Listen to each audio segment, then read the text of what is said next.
Meus irmãos, a paz do Senhor, que bênção, né, poder estar aqui para começar mais um trimestre.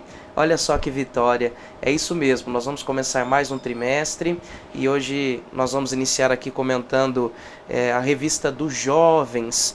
E o tema da revista dos jovens é Seguidores de Cristo, testemunhando numa sociedade em ruínas. E o desejo do meu coração, o desejo da nossa igreja aqui em Paulínia, do pastor Edivaldo, é que você, professor, ou mesmo você, jovem, que assiste essa aula buscando subsídio, possa ser abençoado.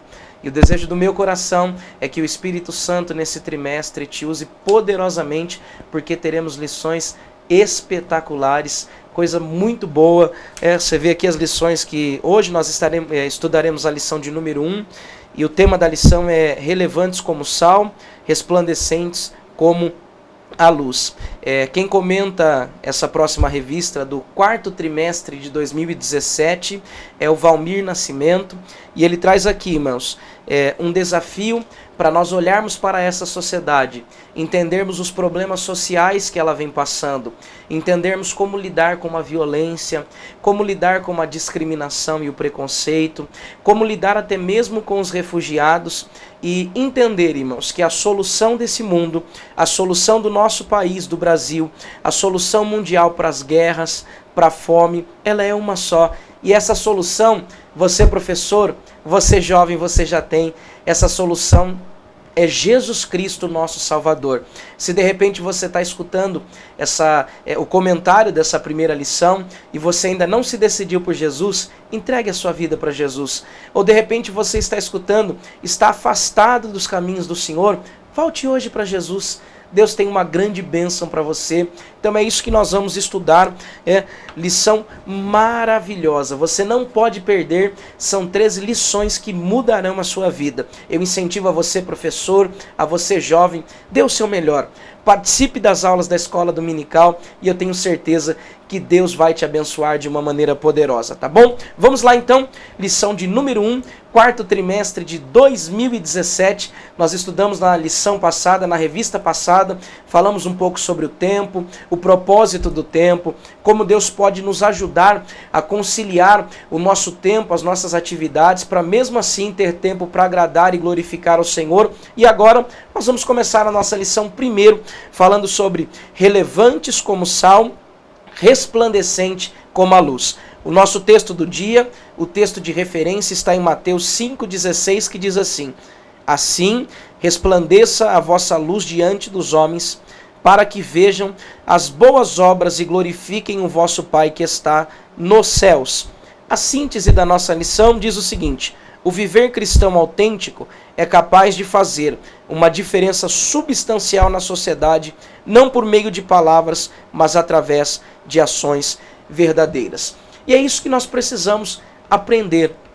Os grandes homens de Deus, que pregaram a palavra, que viveram e que marcaram o tempo deles, eles pregavam sim, eles possuíam uma boa oratória, uma mensagem divina, mas as suas ações demonstravam e falam mais alto do que as palavras. Eu aprendi desde muito cedo, meus irmãos, e é um ditado glorioso que você pode levar para a sua vida, que diz o seguinte: se a palavra convence, o exemplo arrasta. As pessoas estão a todo momento olhando e vendo o nosso testemunho, a maneira como agimos. Então, nessa primeira lição, o seu desafio, o meu desafio, o desafio da igreja é mais do que pregar, mais do que falar, é possuir atitudes que glorifiquem a Deus, que honrem o nome de Deus, e à medida que as nossas atitudes, elas são expostas para a sociedade, que a sociedade, ela veja em nós a presença de Cristo e procure a presença do Senhor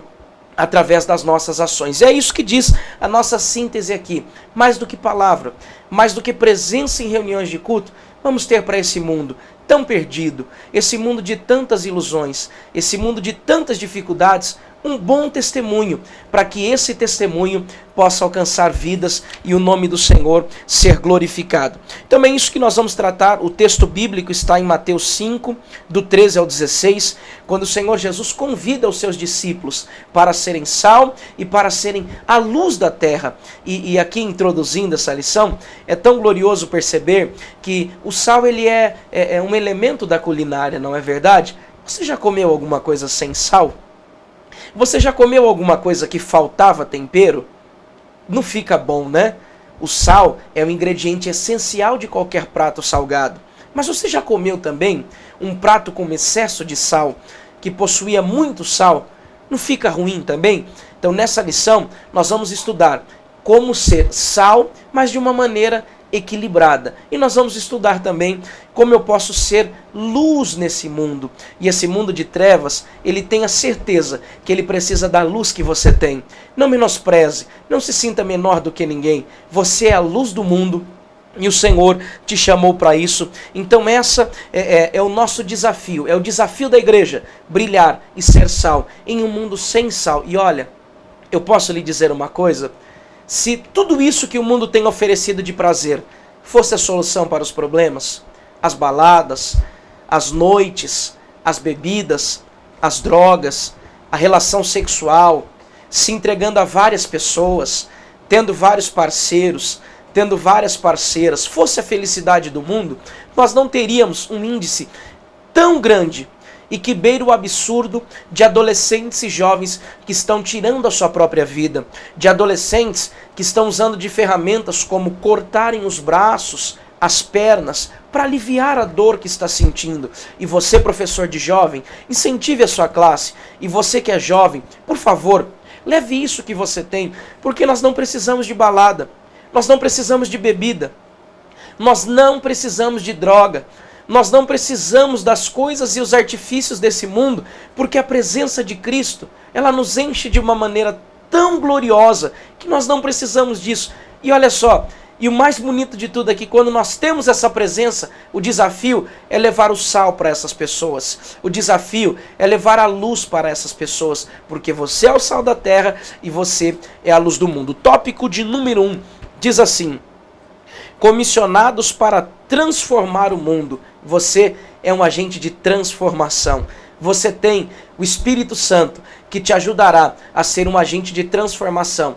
E eu prometo para você que se você cumprir aquilo que diz aqui na revista, aplicando a palavra de Deus na sua vida, a sua casa, o seu bairro, a sua cidade, a sua igreja, a sua escola, a sua faculdade, eles jamais serão os mesmos, tá bom? Então fique comigo agora, vamos lá estudar aqui como aplicar, como é que eu posso transformar o mundo então, pastor Tiago? Vamos lá. Primeiro, a riqueza da metáfora.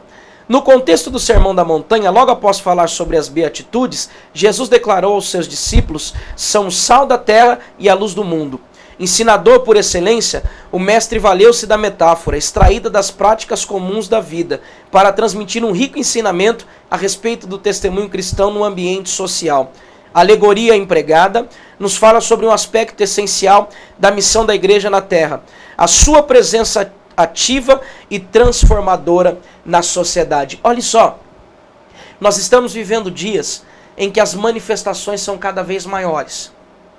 Nós estamos vivendo dias em que as manifestações sociais, pessoas em busca de direitos, outros nem tantos, mas assim, o que nós precisamos aprender é que a igreja por si só, a igreja com a presença de Cristo Jesus, a igreja com a presença do Espírito Santo, você jovem com a presença do Espírito Santo, você é um agente de transformador, porque o que o mundo espera de nós, o que o mundo quer de nós é que nós levemos, que nós busquemos, que nós pregamos a palavra de Deus, levamos essa transformação para a sociedade. É por isso que o Senhor Jesus, quando se refere a isso, ele diz que nós somos agente de transformação, porque o mundo vive em trevas, mas nós estamos em luz. O mundo não tem gosto E é por isso que fica buscando gosto em lugares errados. Mas nós, com a presença de Deus, podemos fazer essa transformação. E é por isso que o próprio Cristo aplica essa metáfora. E ele termina aqui, o autor da revista, dizendo o seguinte: o que é a terra, o mundo? Qual é a missão da igreja na terra? Sua presença ativa e transformadora na sociedade. Então é isso que a igreja representa. A igreja não representa um órgão de manifestação. E importante também dizer que a igreja não representa um organismo superior. Não é porque nós temos a presença de Deus que nós somos superiores, muito pelo contrário. Nós temos a presença de Deus para buscarmos esse mundo, para buscarmos essa terra que se perde, para irmos atrás dessas pessoas que se perdem sem a presença de Deus. Porque o Evangelho tem um poder impactante. Nós estudamos, e nós vamos estudar aqui, que durante os anos, os homens de Deus que aplicaram no seu lugar de convivência o Evangelho, sabe o que aconteceu? Eles transformaram vilarejos, eles transformaram nações, eles transformaram os seus locais. Por quê? Porque o Evangelho pregado, ele é impactante. Será que nós não precisamos pregar mais a palavra de Deus? Será que nós não precisamos expor mais esse Jesus? Eu me lembro, e aqui é até uma história um tanto que engraçada, mas tomara que você não aplique isso. Um dia nós estávamos ainda na minha adolescência junto com um professor, e o professor ele dizia o seguinte: olha, um rapaz resolveu servir a Deus e ser um crente 007. E aí nós todos começamos a prestar atenção naquela história. Ele disse o seguinte, que ele foi abordado por esse rapaz que disse: pastor, eu passei pelo exército, fiquei alguns anos no exército, mas graças a Deus que ninguém descobriu que eu sou cristão, que ninguém descobriu que eu sou crente. E aí o pastor disse para ele: mas por que você disse isso? Por que você agiu assim?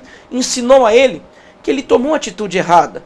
A atitude certa era que todos, não só pela pregação, mas pelas suas atitudes e pelas suas ações, entendessem e compreendessem e que despertasse a vontade das pessoas de conhecerem a Cristo. Mas ele não fez isso, ele não agiu dessa maneira, ele não agiu assim. E aí ele acabou então deixando a presença de Deus escondida e não deixou aflorar. E no subtópico, no tópico 1, no subtópico 3 aqui, ele fala sobre o poder impactante do Evangelho em tempos sombrios. Eu posso lhe dizer uma coisa? Ele cita aqui Romanos 1,16, quando ali o apóstolo Paulo diz que ele não se envergonha do Evangelho. E eu quero fazer a leitura com você, porque isso é muito importante. Olha só, Romanos, capítulo de número 1 e verso de número 16, olha o que diz a palavra do Senhor.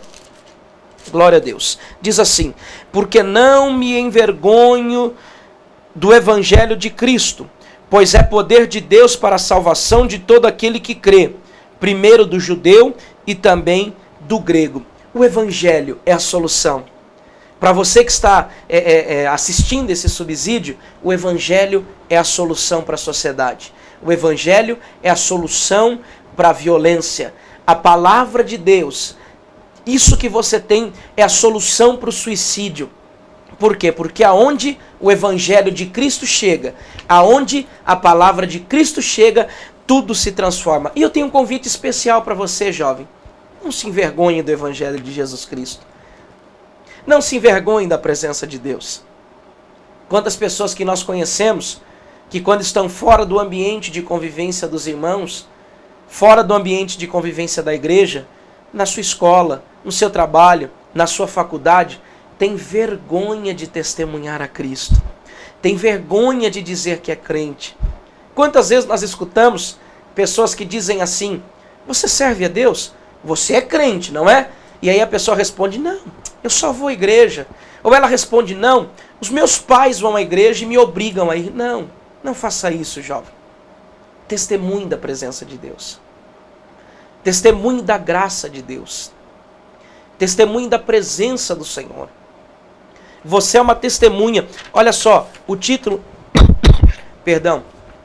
O título dessa lição é Relevantes como o Sal, Resplandecentes como a Luz. Relevância. importância. Você é importante. E se você permitir que a luz de Cristo que você tem no teu coração, que o gosto dessa vida, que é a vida com Cristo, não ausente de problemas, mas prazerosa porque Cristo cuida de todas as coisas, permita que isso resplandeça. Permita que esse impacto que mudou a sua vida, mude a vida de outros, em nome do Senhor Jesus. Tá bom? Então o Evangelho, ele é impactante. Olha só esse pensamento, guarde ele. A verdade do Evangelho não está confinada ao ambiente da igreja. Ela abrange cada centímetro do universo. Aonde o Evangelho tem que chegar? Aonde tem uma pessoa, nos lugares mais distantes, nos lugares menos favorecidos, aonde há uma pessoa que precise de Jesus, o Evangelho tem que chegar. Evangelho não é só para culto, não é só para reunião. Evangelho é poder de Deus. Pastor Edivaldo Bueno, que é o responsável por esse canal, é o nosso pastor presidente na cidade de Paulínia, ele sempre diz isso, e nós sempre aprendemos com ele. O Evangelho é o poder de Deus de transformação. E aonde há uma vida, aonde há uma alma, nós caminhamos quilômetros, andamos por dias para ir buscar essa alma. Porque a palavra do Senhor no capítulo 15 de Lucas diz, não é verdade? Naquela parábola dos achados e perdidos, que são 3, o Senhor Jesus, ele diz sobre um pastor que possuía 100 ovelhas, perdeu uma se dispersou, e aquele pastor foi atrás de uma ovelha. Você é importante, aquele seu amigo que está distante é importante, não desista dele, não abra mão dele. Aonde há uma vida, o Evangelho precisa ser pregado. E você, jovem, com a sua força, com a sua juventude e debaixo da presença do Espírito Santo, você pode ser um agente transformador em nome do Senhor Jesus, tá bom? Vamos lá, tópico de número 2, relevante como o sal. Aqui ele afirma no subtópico 1, vocês são o sal da terra. Oh, glória a Deus! A terra só não está mais sem graça ainda, porque nós estamos a salgando. Nós estamos colocando gosto. Observe quão terríveis são pessoas que pela religião estão matando, tantos atentados, ceifando milhares de vidas, porque a Bíblia diz que o ladrão, ele veio matar, roubar e destruir, mas Cristo veio para dar vida, e vida em abundância. E é esse sal. E aí o autor aqui da revista cita 2 momentos da história que mostra que 2 homens, ali próximo a Reforma Protestante, que foi um marco divisor da história mundial, aí ele fala sobre o avivamento wesleyano do século XVIII, que afetou poderosamente a história e a cultura britânica. Segundo o que nos conta a história, os bordéis foram fechados. Os assaltos diminuíram drasticamente. As pessoas deixaram os seus vícios para servirem ao Senhor, porque John Wesley, junto com alguns moços, resolveram buscar a Deus em oração. Em uma madrugada fria receberam um batismo com o Espírito Santo, e dali em diante pregou até os seus 88 anos, deixando um rastro de poder de Deus. Entenda que evangelho é isso.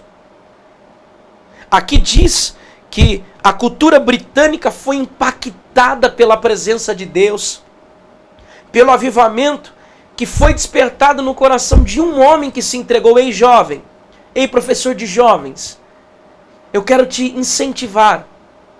Entregue a tua vida em oração. Entregue a tua vida para o poder de Deus. Deus ainda levanta homens como John Wesley. Ele cita também aqui o avivamento que começou lá na rua Azusa. Você se lembra? Extraordinário aquele avivamento que impactou toda uma civilização. Sabe o que significa isso? É a presença de Deus.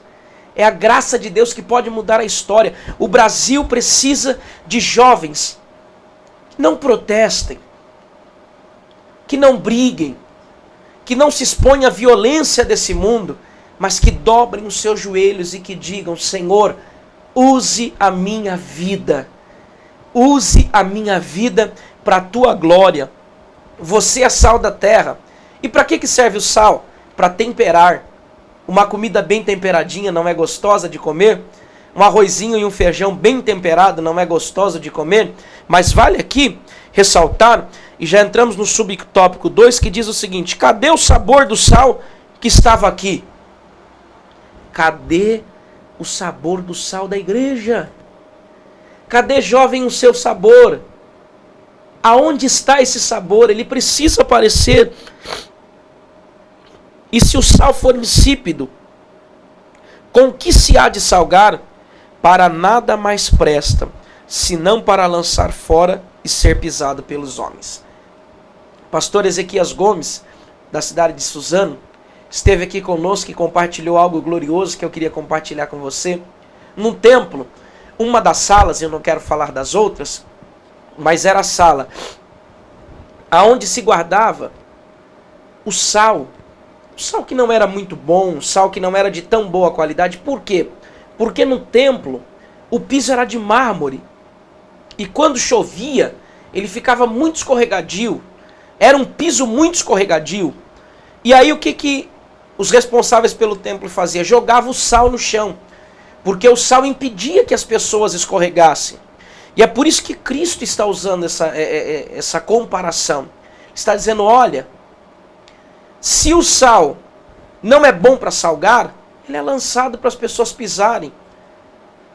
Ele se torna como o sal que é jogado no chão do templo. É apenas para as pessoas não escorregarem, mas não serve para mais nada. Não tem sabor, não tem mais utilidade. Se torna sujo porque as pessoas pisam. E é exatamente isso que Cristo está dizendo para os discípulos. Se vocês não possuírem o sal, se vocês não possuírem a minha presença, sabe o que vai acontecer com vocês? Vocês serão lançados fora, vocês serão pisados. E aí o autor pergunta, cadê o sabor do sal que estava aqui? Como é que anda o seu sabor, hein, jovem? Ei, professor, como é que anda o seu sabor? O ambiente que você está chegando, você está temperando com a presença de Cristo Jesus? O ambiente que você está chegando está sendo temperado pela graça e a presença do Senhor? Se não está sendo temperado, deixa eu lhe dar um conselho urgente, volte buscar a Deus. É tão bonito quando as pessoas olham para nós e dizem assim, como você é diferente. Que brilho é esse que você carrega? Quando as pessoas dizem assim para a gente, aonde você está? O ambiente fica alegre, fica feliz. Por quê? Porque nós somos o sal da terra e nós somos a luz do mundo. Agora, se esse sal for insípido, aí se torna religiosidade. Eu não sou um agente transformador, eu sou um religioso. E a maioria das vezes o religioso, ele fica dentro da igreja, criticando, apontando os erros, mas jamais dá uma solução. Problemas nós temos de muito. E o religioso, ele se atém a uma postura externa, a uma falta de transformação externa. Agora, quem tem a presença de Deus, ele além de aqui dentro ter a presença do Senhor, ele ainda é um agente de transformação. Aonde ele passa, vidas são transformadas. Ei, aonde você tem passado, vidas são transformadas? Todas as pessoas, sem exceção, que Jesus encontrou, ele transformou a vida das pessoas. E eu convido a você, por favor, que tenha a presença de Deus. Eu convido a você que tenha a graça de Deus, que aonde você passe, que você transforme vidas, que você modifique vidas e que o nome do Senhor possa ser glorificado sobre a tua vida, em nome do Senhor Jesus, tá bom? Subtópico 3 do tópico 2, relevantes como sal, diz assim, não confunda, não é correto associar relevância social da igreja com o seu crescimento numérico, pois nem sempre quantidade representa qualidade espiritual. Se o aumento da população evangélica não for fruto genuíno, fruto de genuíno avivamento pela palavra, não haverá testemunho público impactante. Deixa eu dizer uma coisa importante para você. Qual é a importância da palavra de Deus, da pregação nos nossos cultos? E a importância de você ter essa aplicação, mas além disso, conhecer e ler a palavra de Deus. É porque qualquer movimento que não é gerado pela palavra não é avivamento e não transforma vidas. Será que não é por isso que tem tanta gente sem sal? Será que não é por isso que tem tanta gente que já não tem mais a presença de Deus? Não confunda crescimento, inchaço, com transformação. O bom é ter o crescimento com a qualidade. E como é que eu sei que eu tenho qualidade? Olha só, uma dica boa para você, hein? Guarde isso, anote isso para o resto da sua vida. Eu sei que eu tenho mais do que quantidade, a qualidade é quando aquilo que eu recebo de Deus se transforma em ação, se transforma em um poder real. Eu quero levar outras vidas a conhecerem a isso. O poder que eu recebo de Deus faz com que eu tenha responsabilidade e que eu queira mudar a vida de outras pessoas. Ah, olha só que glorioso isso. Pastor, domingo à noite, que culto foi domingo? Que glória, louvores abençoados, palavra abençoada. E o que você vai fazer com isso? E na segunda de manhã, o que você vai fazer com isso? Como é que você vai levar isso? Oh, glória a Deus! O que o nosso autor diz aqui e o que nós precisamos aprender, olha só que lição gloriosa, que a qualidade, ela fala muito mais do que a quantidade. Mas agora, se tem qualidade, se tem graça, se tem presença, se a presença de Deus está com você, sabe o que vai acontecer, meu amigo? Sabe o que vai acontecer, jovem? Automaticamente a quantidade apareça. Antes da quantidade, vamos buscar qualidade. Antes de queremos ter essa relevância social que é importante, uma relevância política, mas entenda, a relevância social e política é apenas uma consequência. É apenas uma consequência da vida espiritual, porque a função mesmo da igreja é ter qualidade para impactar outras vidas. Eu desejo a você, desejo do meu coração nessa aula, é que tudo aquilo que você está recebendo hoje nesse subsídio, mas tudo aquilo que você vem recebendo na sua igreja, em forma de louvores, de uma pregação impactante, leve aos outros, leve ao teu amigo. E eu tenho uma coisa para fazer. Pense nos seus amigos que você ama. Pense nos seus familiares que você ama. Pense nas suas pessoas próximas. E pense se você quer que eles vão para o céu contigo ou se você quer que eles passem uma vida eterna no inferno de sofrimento. Qual é o desejo do seu coração? Então vamos buscar qualidade em nome do Senhor Jesus, tá bom? Tópico 3, vamos lá falar um pouquinho sobre a luz. Devemos ser como astros no mundo. Na física, luz é como uma onda eletromagnética, mas fique tranquilo. Certamente, não é sobre isso que Jesus estava se referindo quando disse que os seus discípulos são a luz do mundo. O mestre tinha em mente a função iluminadora resplandecente da luz. Deixa eu dizer uma coisa. À noite, quando chegamos em casa, qual é a primeira coisa que fazemos? Pense aí. Qual é a primeira coisa que você faz? Bom, eu particularmente, à noite, quando eu chego na minha casa, sabe o que eu faço? Eu acendo todas as luzes. Porque é horrível ficar no escuro. É horrível não ter luz. Vocês se lembram? Alguns anos atrás, aliás, há muitos anos atrás, nós tivemos um blackout. O Brasil apagou. Houve um problema nas hidroelétricas. E nós tivemos praticamente que um apagão nacional. E eu me lembro que naquela noite estava tudo sombrio. E uma sensação muito ruim de ficar em trevas. Nós passamos a noite, nós passamos a madrugada, e a luz veio voltar, se eu não me engano, do final da manhã para a tarde do outro dia. E foi uma sensação muito ruim. Perdão. Muito, muito ruim. Porque a luz faz bem. A luz, ela ilumina. E é isso que Cristo está dizendo. É isso que Jesus está incentivando os seus discípulos. O incentivo de Jesus aos seus discípulos é para que, assim como nós entendemos que a luz faz bem para nós, e no tempo de Jesus, A iluminação era feita com o fogo de tochas, de lamparinas, não é verdade? Hoje nós temos a luz elétrica. Hoje nós temos esse brilho glorioso e não é bom? Deixa eu te fazer uma pergunta, responda para você mesmo. A luz não é boa? Uma vez, estava com meu filho e passando por uma estrada bem deserta, uma noite bem tranquila. E eu disse para ele o seguinte: olha, presta atenção o que vai acontecer. Rapidamente, bem rápido. Em uma reta, eu desliguei a luz, apaguei o farol do carro, ficou tudo escuro, imediatamente já voltei, para que não houvesse nenhum problema. E eu disse para ele: assim é a vida das pessoas que não servem a Deus. Elas estão perdidas.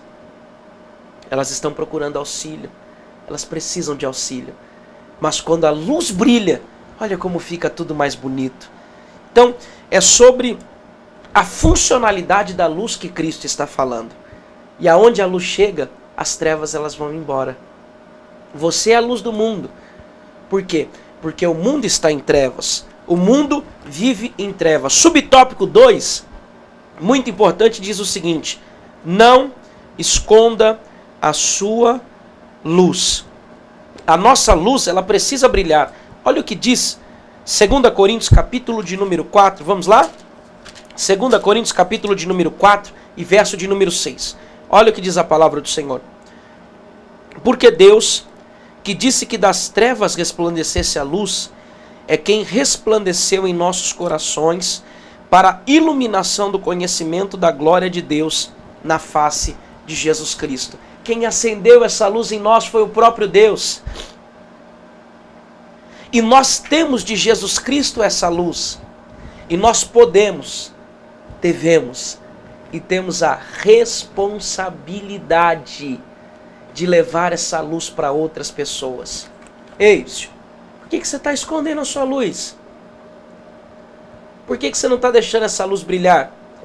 Pequenininho ainda, e eu tenho a grata satisfação de ter crescido na igreja, nasci em berço evangélico, que é o termo que nós gostamos de usar, não é verdade? E eu aprendi desde pequenininho um hino que dizia assim: minha pequena luz, vou deixar brilhar, brilhar, brilhar e brilhar. Agora entenda, num ambiente escuro, uma lanterna faz toda a diferença.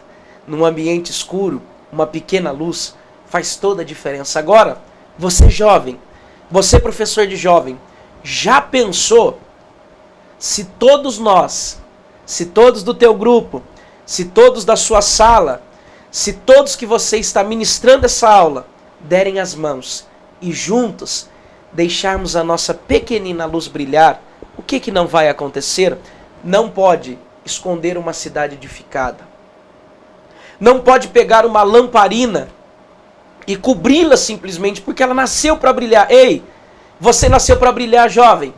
Você, professor, nasceu para brilhar, mas não é o brilho da fama, é o brilho de Cristo. Não esconda o teu brilho. E assim como Paulo disse que o próprio Deus, ele acendeu em nós, através de Cristo Jesus, não esconda essa luz.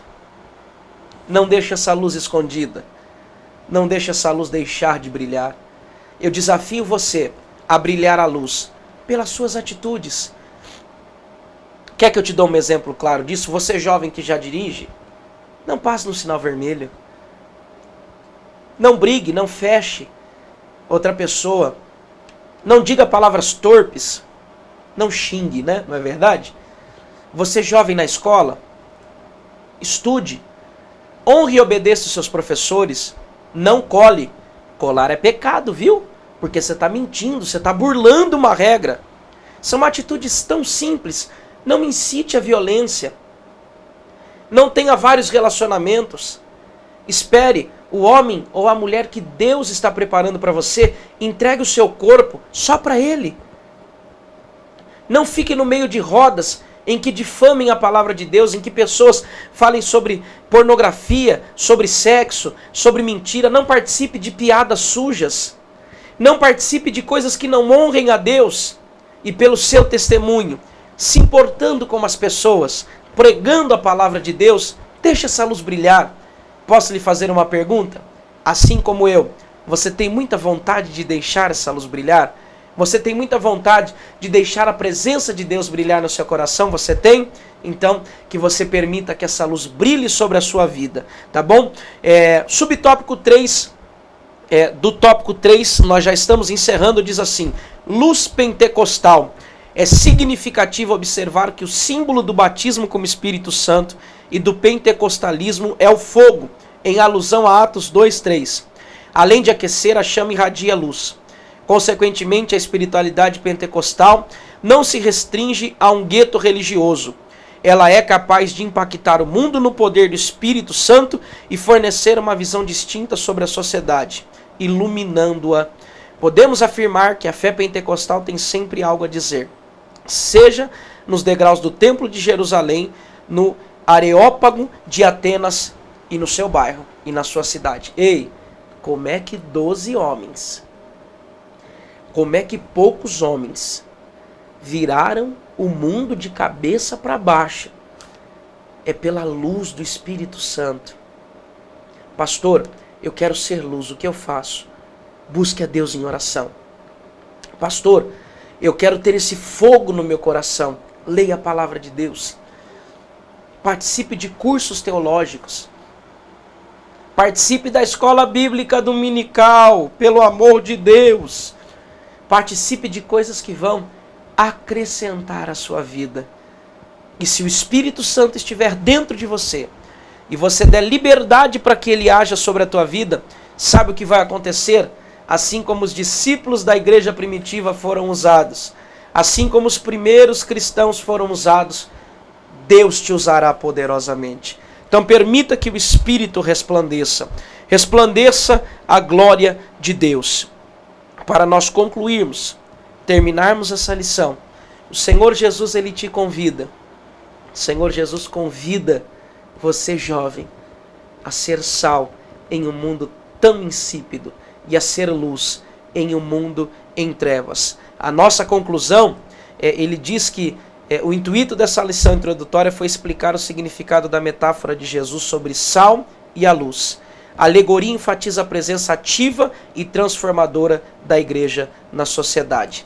Então, querido, que você jovem, que você professor de escola bíblica dominical, que você que assistiu esse subsídio da aula, eu tenho um convite para te fazer. Saia pelo mundo e com o sal equilibrado, nem mais, nem menos, equilibrado, salgue a vida dos seus amigos, leve vida, leve presença de Deus, leve luz para os lugares que estão escuros e peça para que o Senhor, o dono desta obra, o dono da igreja, aquele que pode te dar sabedoria, peça a Ele para que te conduza e que te use de forma poderosa. Meu amigo, é só a primeira aula. Nós temos mais 12. Na próxima lição, vai ser estudado a cosmovisão cristã em um mundo de vãs ideologias, atacado pelo relativismo. Não tem problema. Pode ir embora. Não tem pecado. Pecado é relativo. A Bíblia é um livro informativo. São lições tremendas. E o desejo do meu coração, o desejo da igreja de Paulínia, o desejo do pastor Edivaldo é que você possa ser abençoado por essa aula. O nome do Senhor possa ser abençoado, possa ser glorificado pela tua vida e pelas tuas atitudes. Que Deus em Cristo te abençoe. Obrigado por ficarmos esses minutos. Então, e você que tem acompanhado, curta esse canal, compartilhe os vídeos. Nós temos aqui não só vídeo para a lição de jovens, mas para a idade, para a lição dos adultos também. Compartilhe, curta esse canal e eu tenho certeza que Deus vai te abençoar. Que Deus em Cristo te abençoe. Professor, seja usado por Deus na sua aula. Jovem, você é a luz do mundo, você é a sal da terra. Que Deus em Cristo abençoe a todos. A paz do Senhor Jesus.